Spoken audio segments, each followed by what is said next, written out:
जय हिंद, नमस्कार साथियों। स्वागत है आप सभी लोगों का हमारे एक और नए वीडियो में। और आज की इस वीडियो में आप लोगों के लिए लेकर के आ चुका हूं रीजनिंग के मजेदार चैप्टर वेन डायग्राम से 10 क्वेश्चन। जी हाँ दोस्तों, आप लोगों के लिए खास करके मैं बनाया हूं ये 10 क्वेश्चन दोस्तों वेन डायग्राम के टोटल रहेंगे। 10 में से यदि आप लोगों का 9 आता है तो समझ जाइए कि आप रीजनिंग में बेस्ट हैं। यदि 9 से कम आप लोगों का आता है खास करके वेन डायग्राम क्वेश्चन में, ठीक है, तो मैं कहूँगा कि आपको ज़्यादा से ज़्यादा प्रैक्टिस करने की जरूरत होगी दोस्तों। ठीक है, जब ज़्यादा से ज़्यादा प्रैक्टिस करेंगे तभी आप मजबूत हो पाएंगे। ठीक है दोस्तों, एक बड़ी बात बताना चाहूंगा दोस्तों खास करके आप लोगों के लिए कि इस 10 क्वेश्चन में प्रीवियस ईयर के क्वेश्चन भी शामिल हैं दोस्तों। ये बड़ी बात है, ठीक है। और प्रीवियस ईयर के क्वेश्चन को भी देख लेना और उसको सॉल्व कर लेना, उसको समझ लेना, हम लोगों को आगे चल करके काम ही देता है। ठीक है, तो चलिए ज़्यादा देर नहीं करते हुए वीडियो को शुरू करते हैं। मेरे प्यारे दोस्तों, सबसे पहला क्वेश्चन आपके स्क्रीन के ऊपर ये रहा। दिया गया है कि उस वेन आरेख का चयन कीजिए जो कि दिए गए वर्गों के बीच सही संबंध को दर्शाता है। पहला शब्द है प्रवेश परीक्षा, दूसरा शब्द है प्रश्न और तीसरा शब्द है प्रश्न अभ्यास परीक्षा। बराबर दोस्तों, ये तीनों शब्द को हम लोगों को देखना है, अच्छे तरीके से समझना है कि आखिर आपस में ये संबंधित हैं या फिर नहीं है। अगर संबंधित है तो किस प्रकार संबंधित है, असंबंधित नहीं है तो क्यों संबंधित नहीं है। ठीक है, ये जान लेना हम लोगों को बेहद जरूरी हो जाता है खास करके वेन डायग्राम के क्वेश्चन में। ठीक है दोस्तों,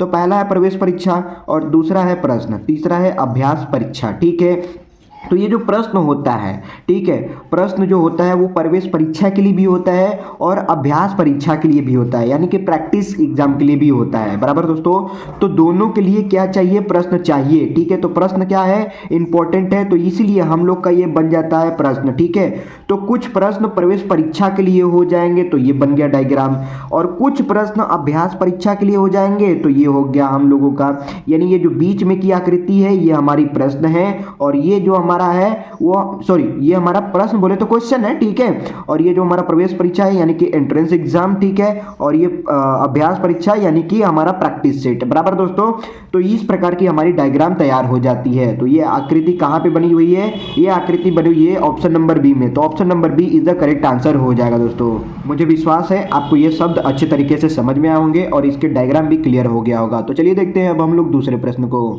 प्रश्न नंबर 2 दोस्तों यहाँ पे दिया गया है, उस वेन आरेख का चयन कीजिए जो कि दिए गए वर्गों के बीच सही संबंध को दर्शाता है। पहला शब्द है भतीजी, दूसरा शब्द है ब्यूटिशियन और तीसरा शब्द है महिलाएं। ठीक है, तो भतीजी, ब्यूटिशियन, महिलाएं में कैसा संबंध है आप लोग मुझे कमेंट करके बताएंगे कि आखिर इसमें कैसा डायग्राम तैयार होने वाला है। तो चलिए हम लोग देखते हैं कि आखिर इसका कैसा डायग्राम तैयार होगा। सबसे पहले मैं बताना चाहूँगा कि ये है महिलाएं, तो ये हो गई महिलाएं की आकृति। किसकी आकृति हो गई, महिलाएं की आकृति हो गई। और महिलाएं में कौन आएगी, भतीजी आएगी। ठीक है, भतीजी क्या होगी, महिला ही होगी। और उसके बाद है हमारा बच जा रहा है ब्यूटिशियन। तो क्या महिलाएं ब्यूटिशियन नहीं होती हैं, होती हैं। भतीजी ब्यूटिशियन नहीं होती हैं, होती हैं। कुछ भतीजी ब्यूटिशियन होती हैं, सभी भतीजी ब्यूटिशियन नहीं होती हैं और सभी महिलाएं ब्यूटिशियन नहीं होती हैं। तो इसीलिए थोड़ा थोड़ा बनेगा। ठीक है, कैसा बनेगा, थोड़ा थोड़ा, यानी थोड़ी सी महिलाएं ब्यूटिशियन बनेंगी और थोड़ी सी भतीजी ब्यूटिशियन बनेंगी। इसीलिए इसमें से थोड़ा थोड़ा हम लोग क्या कर देंगे, ले लेंगे। तो ये हो गया कि हमारा क्या चीज़, ये हो गया हमारा ब्यूटिशियन और ये हो गया हमारा भतीजी और ये हो गया हम लोग की जो आकृति है वो महिलाएं की है। कौन सी है, महिलाओं की है। तो इस प्रकार का डायग्राम हम लोग का रेडी हो जाएगा। तो ऑप्शन किस में है दोस्तों, ये करेक्ट हमारा, ये किस में है भैया, ऑप्शन नंबर डी सही हो जाएगा। ठीक है, हम लोग का मैच कर गया। उम्मीद है दोस्तों ऐसे शब्द अगर आपको दिए जाएंगे तो इजीली आप समझ करके डायग्राम तैयार कर सकते हैं। ठीक है, तो चलिए अब हम लोग देखते हैं तीसरे प्रश्न को। प्रश्न नंबर 3 दोस्तों यहाँ पे दिया गया है, उस वेन आरेख का चयन कीजिए जो कि दिए गए वर्गों के बीच सही संबंध को दर्शाता है। बराबर दोस्तों, पहला शब्द है अनार, दूसरा शब्द है चुकंदर, तीसरा शब्द है कीवी। ठीक है, तो इन तीनों में कैसा संबंध है। तो दोस्तों ये तीनों के तीनों फल हैं, ये तो हम लोगों को समझ में आ रहा है। तो क्या सभी फल एक ही में हो जाएंगे या फिर अलग अलग आकृति इसकी बनेगी। तो दोस्तों आप लोग मुझे कमेंट करके बताएंगे कि इन तीनों की आकृति कैसी तैयार होने वाली है।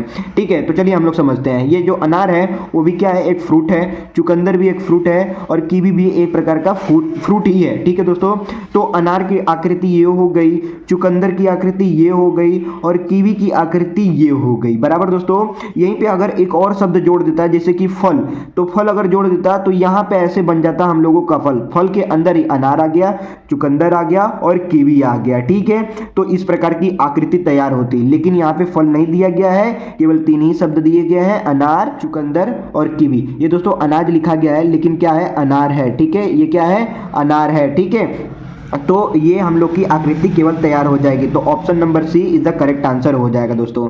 तो ऐसे करके शब्दों को आप समझिए और उसको डायग्राम में कन्वर्ट करते जाइए। जब डायग्राम आप बनाने लगेंगे तो समझ में आपको आने लगेगा कि आखिर जो शब्द दिए गए हैं उसका डायग्राम किस प्रकार से तैयार हो रहा है। ठीक है, अगर किसी भी प्रकार का संबंध है तो आप संबंधित उससे बनाइए, थोड़ा सा है तो थोड़ा बनाइए, अगर पूरा संबंधित है तो उसके बीच में आ जाएगा। बराबर दोस्तों, तो मुझे उम्मीद है आपको तीसरा प्रश्न समझ में आ गया होगा। तो चलिए अब हम लोग देखते हैं चौथे प्रश्न को।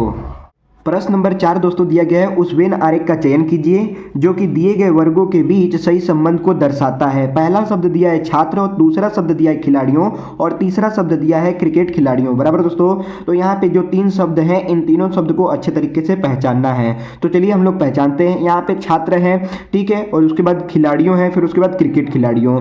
तो क्या खिलाड़ियों क्रिकेट खिलाड़ियों नहीं होते हैं? होते हैं। तो क्या खिलाड़ियों छात्र नहीं होते हैं? होते हैं। तो छात्र क्या क्रिकेट खिलाड़ी नहीं होते हैं? होते हैं। यानी तीनों आपस में संबंध बना रहे हैं। ठीक है, एक छात्र खिलाड़ी भी होता है और क्रिकेट भी खिलाड़ी होता है, और एक खिलाड़ी छात्र भी होता है और क्रिकेट खिलाड़ी भी होता है, यानी तीनों आपस में संबंध बना रहे हैं। लेकिन सभी छात्र खिलाड़ी नहीं होते और सभी छात्र क्रिकेट खिलाड़ी नहीं होते, तो इसीलिए छात्र थोड़ा सा होगा। ठीक है, छात्र क्या होगा? थोड़ा सा होगा। थोड़ा सा छात्र खिलाड़ी होते हैं और थोड़ा सा छात्र क्रिकेट खिलाड़ी होते हैं। ठीक है दोस्तों, तो ये हमारा हो गया खिलाड़ी। ठीक है, ये हमारा क्या हो गया? खिलाड़ी, यानी कि हम कर देते हैं खिलाड़ी हो गया, और खिलाड़ी में हमारे क्रिकेट खिलाड़ी आ जाएंगे। कौन से खिलाड़ी आ जाएंगे? क्रिकेट खिलाड़ी आ जाएंगे। ठीक है, सभी खिलाड़ी क्रिकेट खिलाड़ी। ठीक है, और उसके बाद देखिए, मतलब खिलाड़ियों के अंदर ही क्रिकेट खिलाड़ी आ गया। ठीक है, अब यहाँ पे ध्यान दीजिएगा, अब ये बच गया हमारा छात्र यानी कि स्टूडेंट। तो ये हो गया हमारी आकृति स्टूडेंट यानी कि छात्र हो गया। ठीक है, तो कुछ छात्र खिलाड़ी हैं और कुछ छात्र हमारे क्रिकेट भी खिलाड़ी हैं, यानी जो इतना छात्र हैं वो हमारे क्रिकेट खिलाड़ी हैं और जो इतना छात्र हैं वो खिलाड़ी हैं। और भी खिलाड़ी हो सकते हैं और क्रिकेट भी खिलाड़ी हो सकते हैं, यानी यहाँ से यहाँ तक खिलाड़ी दूसरे हैं और यहाँ से यहाँ तक केवल क्रिकेट खिलाड़ी हैं। इस प्रकार से आप शब्द को समझ गए होंगे। तो मुझे विश्वास है आपको चौथा प्रश्न इजीली तरीके से डायग्राम बनाने आ गया होगा। ठीक है, शब्दों को देख करके डायग्राम बनाना शुरू कीजिए और समझिए। तो ये हमारा कहाँ पे दिया गया है? ये हमारा दिया गया है ऑप्शन नंबर सी में। देखिए, जरूरी नहीं है कि ये जो आकृति दिया गया है ये इधर का ही हो, ये इधर भी हो सकता है, इधर भी हो सकता है, इधर भी हो सकता है, कहीं भी हो सकता है। लेकिन हम लोग जो सही तरीके से बनाने का कोशिश करते हैं वो कुछ इस प्रकार से आकृति हम लोग की डायग्राम तैयार होती है। तो ये हम लोग का option number C is the correct answer हो जाएगा दोस्तों। मुझे विश्वास है आपको चौथा भी प्रश्न समझ में आ गया होगा। तो चलिए अब हम लोग देखते हैं पांचवें प्रश्न को। प्रश्न नंबर 5 दोस्तों यहाँ पे दिया गया है, उस वेन आरेख का चयन कीजिए जो कि दिए गए वर्गों के बीच सही संबंध को दर्शाता है। पहला शब्द दे दिया आदमी, दूसरा शब्द दे दिया है उद्यमी और तीसरा शब्द है लोकोपकारक। बराबर दोस्तों, अब इन तीनों शब्दों को देख करके हम लोगों को समझना है कि आखिर ये आपस में संबंधित है या फिर संबंधित नहीं है। बराबर दोस्तों, तो चलिए हम लोग समझते हैं। ये है आदमी, आदमी उद्यमी होते हैं, यानी सभी आदमी उद्यमी नहीं होते हैं, कुछ आदमी उद्यमी होते हैं और कुछ आदमी लोकोपकारक भी होता है। ठीक है, तो कुछ लोकोपकारक भी होता है और कुछ लोकोपकारक उद्यमी भी होते हैं और कुछ उद्यमी लोकोपकारक भी होते हैं। ठीक है, यानी आपस में इसका कैसा संबंध बन जाएगा? कुछ इस प्रकार से बनेगा, आप लोग ध्यान दीजिएगा। ये हम लोग का हो गया आदमी, क्या हो गया?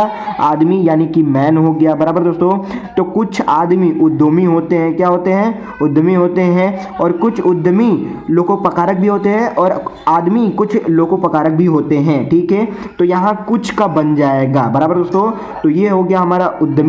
ठीक है, और ये हमारा बन गया लोकोपकारक। क्या बन गया दोस्तों? लोकोपकारक। ठीक है, तो ये तीनों आपस में संबंधित कुछ इस प्रकार से हो जाएंगे। एक बार फिर से आप लोग समझ लीजिए अच्छे तरीके से कि ये हमारा आदमी है और दूसरा उद्यमी है और तीसरा है लोकोपकारक। ठीक है, तो कुछ आदमी लोकोपकारक भी होते हैं और कुछ आदमी उद्यमी भी होते हैं और कुछ लोकोपकारक उद्यमी भी होते हैं और आदमी भी होते हैं। ठीक है, तो हम लोग का डायग्राम कुछ इस प्रकार से बन जाएगा। तो option number A is the correct answer हो जाएगा दोस्तों। मुझे विश्वास है आपको पांचों प्रश्न अच्छे तरीके से समझ में आ गया होगा। तो चलिए देखते हैं छठे प्रश्न को। प्रश्न नंबर 6 दोस्तों यहाँ पे दिया गया है, उस वेन आरेख का चयन कीजिए जो कि दिए गए वर्गों के बीच सही संबंध को दर्शाता है। बराबर दोस्तों, यहाँ पे 3 शब्द दिए गए हैं, पहला वाहन, दूसरा ट्रक और तीसरा है कार।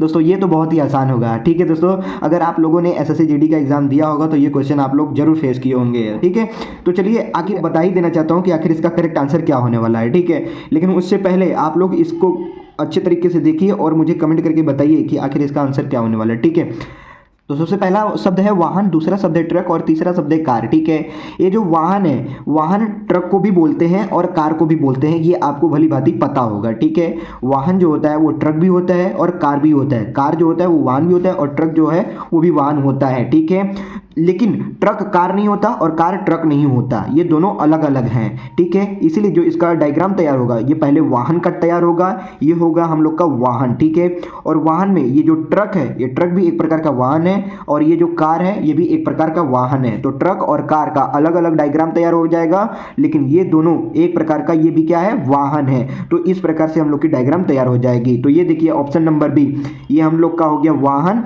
और दूसरा हो गया हम लोग का ट्रक और तीसरा हो गया कार। ठीक है, इसके अंदर डायग्राम बन जाएंगे। तो यही हम लोग का हो जाएगा करेक्ट आंसर। मुझे उम्मीद है ये आपको छठवां भी प्रश्न इजीली समझ में आ गया होगा। तो चलिए अब हम लोग देखते हैं सातवें प्रश्न को। प्रश्न नंबर 7 दोस्तों यहाँ पे दिया गया है, उस वेन आरेख का चयन कीजिए जो कि दिए गए वर्गों के बीच सही संबंध को दर्शाता है। तो दोस्तों अब तक आप लोग समझ गए होंगे कि इस प्रकार से आप लोग को प्रश्न मिलेगा एग्जाम में, और खास करके एसएससी जीडी के एग्जाम में आप लोगों को ऐसे क्वेश्चन फेस करने पड़ेंगे, आरपीएफ के एग्जाम में फेस करने पड़ेंगे और बीएसएफ के एग्जाम में फेस करने पड़ेंगे, आईटीबीपी के एग्जाम में आपको ऐसे क्वेश्चन फेस करने पड़ेंगे। ठीक है, तो अगर इसके क्वेश्चन के प्रति आपका प्रैक्टिस भरपूर रहेगा तो आप लोग इसको क्लियर कर पाएंगे। बराबर दोस्तों, तो चलिए देखते हैं। यहाँ पे पहला शब्द दे दिया है शिक्षक और दूसरा शब्द दे दिया है माँ, तीसरा शब्द दे दिया है का महिला। ठीक है, तो शिक्षक जो है और माँ जो है, महिला जो है, एक अलग अलग शब्द तैयार किया गया है। ठीक है, तो इन तीनों में कैसा संबंध है यही हम लोगों को बताना है। बराबर दोस्तों, तो ये समझिए, अब ये जो महिला है, महिला ही क्या होती है, माँ होती हैं, और महिला भी शिक्षक होती हैं। सभी महिलाएं शिक्षक नहीं होती हैं, कुछ महिलाएं शिक्षक होती हैं। ठीक है, तो इसका जो डायग्राम हम लोगों का तैयार बनेगा वो सबसे पहले महिला का बनेगा। ये हो गया महिला, क्या हो गया, महिला। सभी महिलाएं माँ बनती हैं, ये हो गया माँ का। बराबर दोस्तों, अब ध्यान दीजिएगा, अब बच गया शिक्षक। तो क्या शिक्षक माँ नहीं होती हैं? तो होती हैं, कुछ शिक्षक माँ भी होती हैं और कुछ शिक्षक महिला भी होती हैं। ठीक है, सभी महिला शिक्षक नहीं होती हैं और सभी माँ शिक्षक नहीं होती हैं। बराबर दोस्तों, तो इसीलिए कुछ का बनेगा, तो ये कुछ हमारा जो माँ है वो माँ का बन जाएगा शिक्षक, और कुछ जो है महिला, महिला का भी बन जाएगा शिक्षक। ठीक है, तो ये वाला जो परत हो गया ये हम लोग का हो गया फीमेल, और ये वाला जो हो गया वो हो गया मदर, और ये जो हमारा हो गया वो टीचर का हो गया। तो कुछ इस प्रकार से डायग्राम आप लोग देख सकते हैं। तो ऐसा डायग्राम क्या ऑप्शन में है? तो हाँ दोस्तों, ऑप्शन में है, ऑप्शन नंबर सी। ये हो गया हमारा फीमेल और ये हो गया मदर और ये हो गया टीचर। तो इसीलिए option number C is the correct answer हो जाएगा। मुझे आशा नहीं पूरा विश्वास है अगर आपको आगे भी ऐसे क्वेश्चन दे दिए जाएंगे तो आप इजीली समझ करके सॉल्व कर पाएंगे। ठीक है, यानी करेक्ट आप उसका डायग्राम बना सकते हैं। तो चलिए हम लोग देखते हैं 8वें प्रश्न को।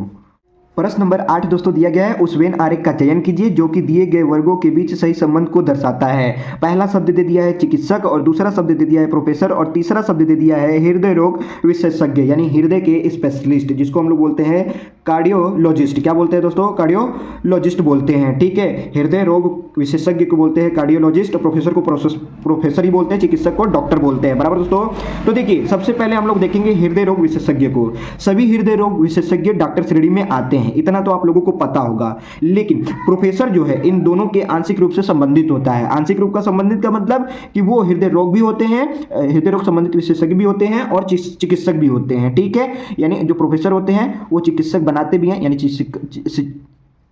बोलने में गड़बड़ा जा रहा हूँ दोस्तों, चिकित्सक बनाते हैं मतलब तैयार करते हैं, उनको पढ़ाते हैं। ठीक है, और हृदय रोग विशेषज्ञ को भी बनाते हैं। ठीक है, बनाने का मतलब उनको भी उसकी तैयारी करवाते हैं, तो वो हो जाएंगे प्रोफेसर। ठीक है, तो जो यहाँ पे आप याद रखिएगा, ये हमारा जो हृदय रोग हो जाएगा वो हमारा सबसे पहला पे हो जाएगा। बराबर दोस्तों, सबसे पहला पे हो जाएगा। ठीक है, और उसी में आते हैं प्रोफेसर, उसी में क्या आते हैं, प्रोफेसर आ जाते हैं, और उसके बाद हम लोग ले लेते हैं चिकित्सक। ठीक है, इस प्रकार से डायग्राम तैयार कर सकते हैं। लेकिन इसको समझने के लिए आप ऐसे भी समझ सकते हैं, क्या समझ सकते हैं कि ये जो श्रेणी है, ये जो श्रेणी हमारा चिकित्सक का हो जाएगा और चिकित्सक में ही प्रोफेसर आ जाएंगे। बराबर दोस्तों, और उसके बाद आ जाएगा हमारा ये हृदय रोग विशेषज्ञ यानी कार्डियोलॉजिस्ट। बराबर दोस्तों, तो इस प्रकार से हम लोग इसको तैयार कर सकते हैं क्वेश्चन को। ठीक है, तो इसका आंसर क्या हम लोग इसमें मैच कर रहा है? तो हाँ, ऑप्शन नंबर ए में हम लोग का मैच कर रहा है, तो यही हम लोग का सही आंसर हो जाएगा दोस्तों। तो चलिए अब हम लोग देखते हैं 9वें प्रश्न को।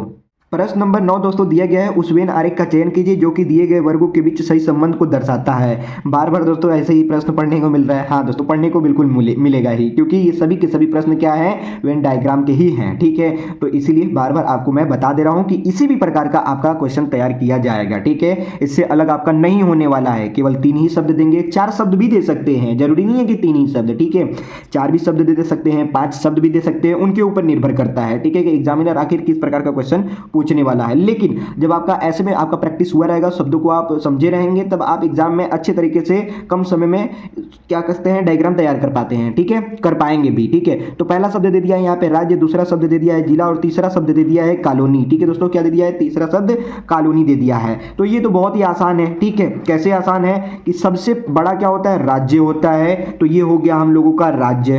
राज्य के अंदर क्या आता है? जिला आता है, तो ये हो गया जिला। और जिला के अंदर कॉलोनी आता है, तो ये हो गया हम लोगों का कॉलोनी। तो इसको हम लोग क्या बोलेंगे? इसको बोलेंगे हम लोग राज्य। इस वाले को क्या बोलेंगे? इसको बोलेंगे जिला। और तीसरे वाले को हम लोग बोल देंगे कॉलोनी। ठीक है, क्या बोल देंगे? कॉलोनी बोल देंगे। तो ऐसा ही डायग्राम ऑप्शन नंबर ए में बनाया, तो option number A is a correct answer हो जाएगा दोस्तों। मुझे विश्वास है आपको नवा भी प्रश्न अच्छे तरीके से समझ में आ गया होगा। तो चलिए अब हम लोग देखते हैं 10वां प्रश्न, जो कि है आखिरी प्रश्न।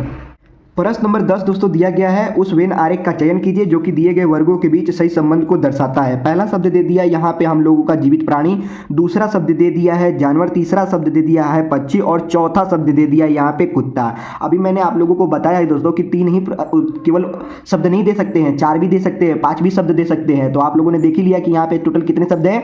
4 शब्द है। पहला शब्द है जीवित प्राणी, दूसरा है जानवर, तीसरा है पक्षी, चौथा है कुत्ते। तो आखिर इसका डायग्राम कैसे बनेगा, चलिए हम लोग देखते हैं। देखने से पहले ये भी समझ जाइए कि जीवित प्राणी को बोलते क्या है। इसको बोलते हैं लिविंग थिंग्स। ठीक है, और जानवर को बोलते हैं एनिमल्स, पक्षी को बोलते हैं बर्ड्स और कुत्ते को बोलते हैं डॉग्स। या तो आप लोगों को बहुत ही अच्छे तरीके से पता ही था। ठीक है, तो चलिए अब हम लोग देखते हैं कि आखिर इसका डायग्राम किस प्रकार से तैयार किया जा सकता है। तो यहाँ पे जो सबसे पहला डायग्राम बनेगा वो जीवित प्राणी का बनेगा। ठीक है, सभी के सभी क्या है? जीवित ही प्राणी नहीं है, कोई तो मरा हुआ प्राणी नहीं है। तो ये हो गया हम लोग का क्या? Living things. ठीक है, क्या हो गया? लिविंग थिंग्स हो गया।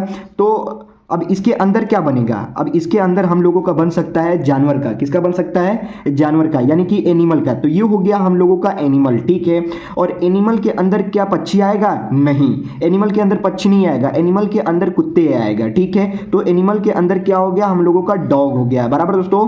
तो पक्षी का कैसा डायग्राम बनेगा? तो पक्षी जीवित प्राणी तो है लेकिन वो जानवर नहीं है, वो पंछी है। तो इसलिए इसका डायग्राम क्या हो जाएगा? अलग तैयार हो जाएगा, वो लिविंग थिंग्स में ही। ठीक है, तो इसका डायग्राम कुछ इस प्रकार से आपका रेडी हो जाएगा। आपका डायग्राम कैसा बना था मुझे कमेंट करके जरूर बताइएगा दोस्तों। तो इसका जो करेक्ट आंसर हो जाएगा वो तो आप लोग देख ही सकते हैं। तो इसका हो जाएगा option number A is the correct answer. मुझे विश्वास है दोस्तों आप लोगों का 10 में से 10 पूरा सही होगा। आप लोग का कितना सही हुआ है इसको भी मुझे कमेंट करके बताइएगा जरूर। आई होप ये वीडियो आप लोगों को पसंद आया होगा। पसंद आए तो लाइक कर देना, चैनल पर नहीं है तो चैनल को सब्सक्राइब कर देना। मिलते हैं ऐसे जबरदस्त कंटेंट के साथ और अगले पार्ट में, तब तक के लिए जय हिंद, वंदे मातरम।